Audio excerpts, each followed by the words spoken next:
जय श्री राम। कैसे हैं आप सब? उम्मीद करती हूँ कि आप सब बहुत बढ़िया होंगे। मैं भी बहुत बढ़िया हूँ। बाबा की कृपा हम सब पर बनी रहे, यही मेरी बाबा से प्रार्थना है। संतान न होना ये आजकल बहुत ही आम समस्या हो गई है। कई लोग इसी वजह से परेशान हैं। तो इसी की वजह से श्वेता जी का मेरे पास मैसेज आया था, वो भी इसी वजह से परेशान है। वो काफ़ी दिनों से हनुमान चालीसा का पाठ कर रही है, तो उन्हें पॉजिटिव फील हो रहा है। तो श्वेता जी, आपको क्या करना है, एक लकड़ी का पटिया लेना है और उसके ऊपर लाल कपड़ा बिछाकर आपको हनुमान जी के शांत स्वभाव वाली तस्वीर लेकर उसके ऊपर उनकी स्थापना करनी है। और आप सभी जानते हैं कि हनुमान जी प्रभु श्री राम जी के भक्त हैं, तो उनके पास में ही आपको माता सीता और प्रभु श्री राम जी की तस्वीर रखनी है। और प्रभु श्री राम जी के पास में आपको घी का दीपक जलाना है और हनुमान जी के पास में आपको तिल के तेल का दीपक जलाना है। आपको तिल के तेल का ही दीपक जलाना है, कोई और चमेली का या फिर किसी और तेल का ना जलाए, तिल के तेल का ही दीपक जलाए। लाल चंदन का तिलक करें, लाल फूल चढ़ाए और भोग के लिए आपको गुड़ चने का प्रसाद रखना है। उसी में आपको तुलसी का पत्ता भी रखना है और साथ ही आप एक छोटे से गिलास में पानी रखें और उसी के पास में आपको एक सेव फल रखना है और एक गिलास भर के भी रखना है, अलग से एक गिलास पानी रखना है आपको। तो अब आपको संकल्प लेना है। तो संकल्प लेने के लिए आप अपने दाहिने हाथ में चावल के कुछ दाने ले, एक फूल रखे और थोड़ा सा पानी ले और ऐसा बोले, मैं यहाँ पर रहती हूँ, मेरा ये नाम है, मेरा गोत्र, आपका जो गोत्र है वो बोले और आपकी कुल देवी का नाम भी ले आप, क्योंकि कुल देवी हमारे कुल की रक्षा करती है, तो इसीलिए हमें कुल देवी का नाम भी ज़रूर लेना है।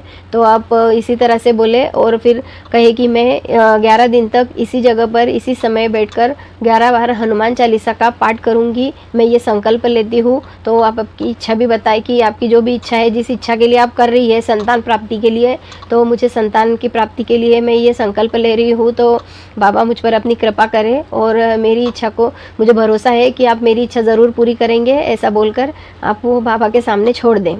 फिर उसके बाद में आपको क्या करना है, एक कागज़ लेना है, कोरा कागज़, उस पर लाल पेन से आपने जो भी संकल्प लिया है ठीक उसी तरह से आपको पूरा उस कागज़ पर लिखना है लाल पेन से कि आपका गोत्र, आपकी कुल देवी, आपका जो नाम है, आप कहाँ रहती है, आप किस लिए ये संकल्प ले रही है, कितने दिन का ले रही है, ये सारी चीज़ें आपको उस कागज़ पर लिखनी है। और फिर आपको उसमें ये भी लिखना है कि मुझसे या फिर मेरे परिवार से अगर कोई गलती हो गई हो, कोई भूल हो गई हो जिसकी वजह से हमें इस समस्या का सामना करना पड़ रहा है, तो उसके लिए मैं अपने मन, वचन, कर्म से आपसे क्षमा चाहती हूँ। तो उसके लिए हमें क्षमा करें और मुझ पर अपनी कृपा करें और मैं संतान प्राप्ति के लिए कर रही हूँ। तो मुझे पूरा भरोसा है कि आप मेरे ये पाठ को स्वीकार करेंगे और मुझ पर अपनी कृपा करेंगे। और वो कागज़ आपको हनुमान जी के सामने, हनुमान जी की जो फ़ोटो रखी है आपने, उसके नीचे रख देना है ताकि वो इधर उधर ना जाए, क्योंकि वो 11 दिन तक वही रहेगा, तो हो सकता है इधर उधर चला जाए, तो इसलिए आपको वो फ़ोटो के नीचे रखना है। उसके बाद आपको एक बार राम स्तुति का पाठ करना है, फिर आपको हनुमान चालीसा का पाठ करना है। तो जब भी आप एक बार हनुमान चालीसा का पाठ करें उसके बाद जय श्री राम ज़रूर बोले और जो ग्लास भर के आपने अलग से पानी रखा हुआ था उसमें आप एक फूंक लगाए और इसी तरह आपको 11 बार हनुमान चालीसा का पाठ करके 11 बार उस ग्लास में आपको फूंक लगानी है। उसके बाद हनुमान अष्टक का पाठ करेंगी एक बार। हनुमान अष्टक का पाठ होने के बाद में आपको 11 बार ओम पवन पुत्राय नमः इस मंत्र का जाप करना है 11 बार। मैं एक बार फिर बोल देती हूँ, ओम पवन पुत्राय नमः, इस पाठ का जाप आपको 11 बार करना है। मंत्र का जाप होने के बाद में आप एक बार फिर से वही बात दोहराएंगी कि मुझसे या फिर मेरे परिवार से कोई भूल हो गई हो तो उसके लिए मुझे क्षमा करें और मैं ये जो पूजा पाठ कर रही हूँ, हनुमान चालीसा का 11 दिन का पाठ करने का मैंने संकल्प लिया है, उसमें मेरी सहायता करें प्रभु और मेरी इच्छा को पूरा करें। मुझे पूरा भरोसा है कि आप मेरी इच्छा ज़रूर पूरी करेंगे। और फिर आरती कर लें और आरती होने के बाद जो गुड़ चने का भोग आपने लगाया है वो आप घर में सब में बांट दें, आप भी खा सकती है। और जो फल आपने रखा हुआ है और अलग से गिलास भर के जो पानी आपने रखा हुआ था वो आप उसी जगह पे रहने दें। ये पूजा आपको मंगलवार के दिन सुबह 4 से 6 के बीच में करनी है, ब्रह्म मुहूर्त में। आप कोशिश करें कि ये पूजा आपकी 6 बजे से पहले हो जानी चाहिए।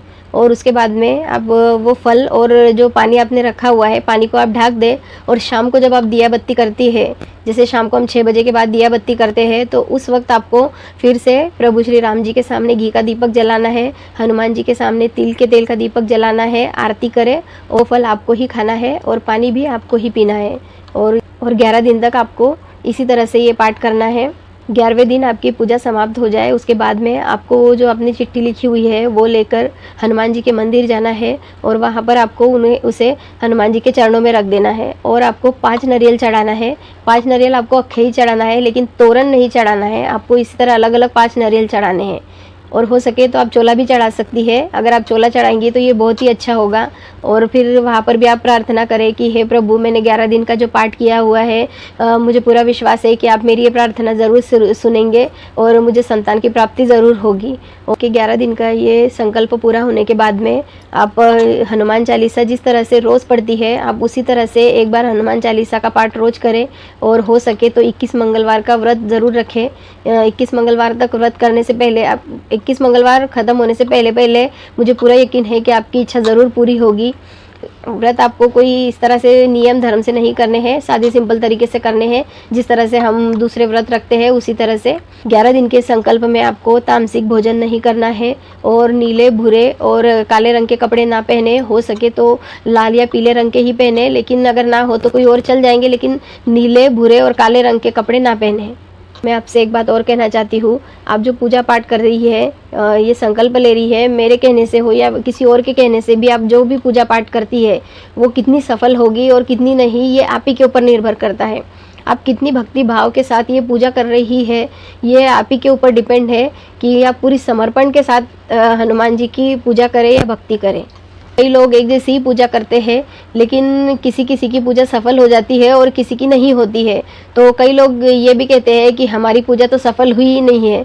तो ये आप ही के ऊपर डिपेंड करता है कि आप कितनी श्रद्धा और भक्ति के साथ पूजा पाठ करते हैं।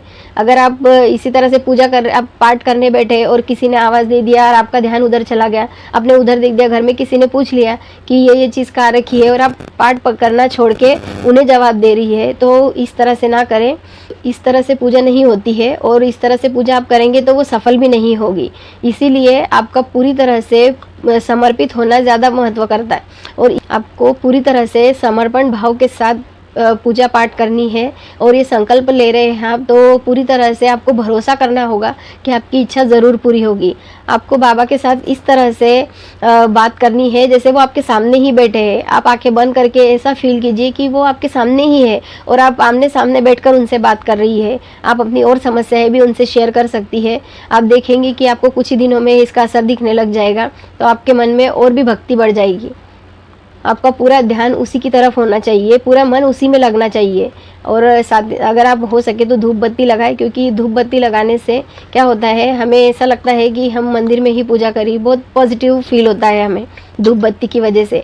और मैं 4 बजे आपको इसीलिए कह रही हूँ क्योंकि 4 बजे वो ब्रह्म मुहूर्त होता है और शांत वातावरण होता है। उस आपकी इच्छा पूरी करना आप ही के हाथ में है। तो इसीलिए मैं आपसे एक बार फिर कहना चाहूँगी कि पूरे समर्पण और भक्ति भाव के साथ आप हनुमान चालीसा का पाठ करें तो ही आपकी इच्छा पूरी होगी, अन्यथा आपकी इच्छा पूरी होने के कोई चांस नहीं है। इसीलिए कई लोगों की इच्छाएं पूरी नहीं होती, चाहे आप दिन भर पूजा पाठ कर ले, लेकिन अगर आपके मन में ही भाव नहीं है, विश्वास नहीं है, तो आपकी पूजा सफल नहीं होगी। कई लोगों को शायद मेरी इस बात का बुरा भी लगा होगा, तो उसके लिए मैं क्षमा चाहती हूँ।